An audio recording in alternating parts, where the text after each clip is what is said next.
La amistad entre Mario Moronta y el caudillo bolivariano quedó sellada desde el intento de golpe de Estado de 1992 en Venezuela. Pero las opiniones del líder religioso contra el actual gobierno le valieron el impedimento de sus labores pastorales. En una auténtica democracia, eso no pasaría, denunció de Mario del Valle Moronta Rodríguez, obispo del Táchira. Hugo Chávez dijo que merecía ser cardenal, pero la cúpula eclesiástica lo tenía exiliado, en alusión a que desde 1999, fue nombrado en el obispado del estado fronterizo. No pocas veces fue entrevistado en el programa Pro Gobierno de José Vicente Rangel. La amistad entre Chávez y Moronta surgió desde el intento de golpe del 4 de febrero de 1992, cuando él junto a otros 2 sacerdotes fueron llamados como mediadores. Esa amistad se mantuvo y fue importante en los momentos de mayor dificultad política del mandatario, aunque para Moronta significó recibir duras críticas. Moronta es un líder eclesiástico que siempre ha causado polémica. Lo hizo en aquella oportunidad cuando le respondió a Chávez en defensa de las autoridades de la Iglesia Católica, y lo fue recientemente cuando en una carta a Nicolás Maduro.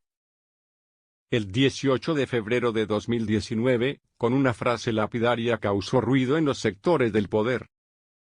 Atrévase a escuchar a ese pueblo que quiere ser tratado con dignidad y justicia, pero en paz y sin revanchismos, le dijo. No hubo respuesta oficial a la carta de Monseñor, pero algo le demostró que, más allá de los insultos anónimos y algunos extremistas, esa irreverencia le iba a costar un desagradable incidente.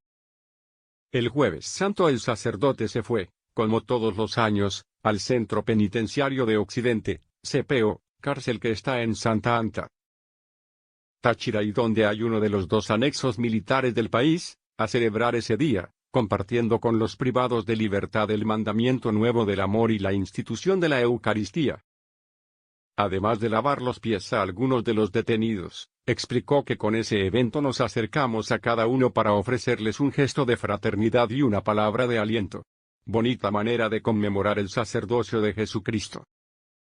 Monseñor llegó a las 8 de la mañana del Jueves Santo al centro penitenciario.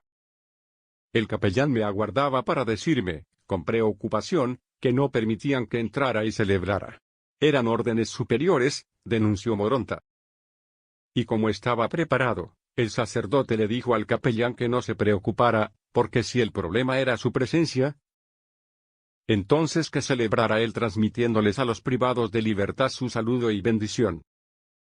Así no pudo el obispo celebrar el tradicional lavado de los pies que representa una acción de humildad, y que reproduce el gesto de Jesús de Nazaret cuando lavó los pies de sus discípulos, cuando les dijo, pues si yo, el Señor y el Maestro, he lavado vuestros pies, vosotros también debéis lavaros los pies los unos a los otros. Monseñor Moronta no ocultó la prohibición que tuvo para entrar a la cárcel de Santa Ana, y en un mensaje que difundió a través de las redes manifestó, en la Constitución, además de los derechos fundamentales que brotan de la dignidad humana, se declara la libertad de cultos y conlleva el recto desarrollo del ministerio sacerdotal. Agregó, la ceremonia de hoy expresa la caridad, y en el caso de los privados de libertad es una manifestación de la opción preferencial por los pobres. No se trata de un acto cualquiera ni mucho menos de tipo político. En una auténtica democracia, con libertad y justicia, eso no pasaría. Lo siento mucho por quienes esperaban al obispo, que acudía como pastor. Están siempre en mi oración. Oro también por quienes tomaron esa decisión, pidiéndole al sumo y eterno sacerdote toque sus corazones, y le dé la gracia y luz que tanto necesitan. Seguiremos siendo fieles a Jesús, y en comunión de servicio eclesiales al pueblo de Dios, finalizó el mensaje de Moronta. La carta del obispo, la extensa carta de Monseñor, se resume en varias oraciones. No es ningún secreto que hoy atravesamos la más grave crisis política, económica, social y moral que azota al país. No se puede negar el deterioro de la calidad de vida de los venezolanos. Ha crecido la pobreza crítica y los índices de desnutrición son altísimos. La salud se ve desguarnecida en todos los sentidos, desde la atención hospitalaria hasta la consecución de medicamentos. Existe una guerra económica, pero no contra el gobierno ni las instituciones del Estado, sino contra el pueblo, la guerra de la corrupción. La del saqueo del así denominado arco minero que, amén de destruir la casa común de la creación, ha permitido que no pocos se llenen de las ganancias de la minería ilegal. En nuestra región tachirense se siguen aumentando las colas para adquirir la gasolina. El contrabando de combustible es escandaloso y casi irreversible. Sería bueno que el SEBIN, en vez de andar persiguiendo a quienes piensan diferente al gobierno, se dedicaran a hacer labores de auténtica inteligencia, así podrían descubrir la presencia de grupos irregulares en el país. Podrían conseguir a los responsables y miembros de las mafias que trafican con personas, y llevan a muchos jóvenes y adolescentes venezolanos a la prostitución en otros países. Aunque no guste, la inmensa mayoría del pueblo sufre una crisis de carácter humanitario. Ustedes hace mucho tiempo que no caminan libremente por en medio de la gente. Se lo puedo atestiguar. Para que haya diálogo verdadero, hay que escuchar de verdad, con sinceridad, al mismo pueblo. Y eso ni se ha dado ni parece darse. Atrévase a escuchar a ese pueblo que quiere ser tratado con dignidad y justicia, pero en paz y sin revanchismos.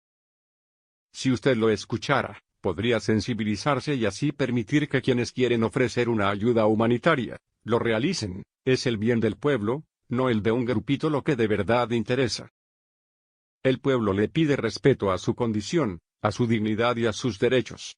Le solicita elecciones libres, con un nuevo GNE. La inmensa mayoría de los venezolanos está pidiendo que ya no siga al frente del poder ejecutivo. Arriésguese, y la historia será mucho más benigna con usted. Evite el derramamiento de sangre, deje a un lado la persecución a los disidentes, escuche y sienta el padecimiento de un pueblo que quiere libertad y justicia, pero con dignidad y sin opresión.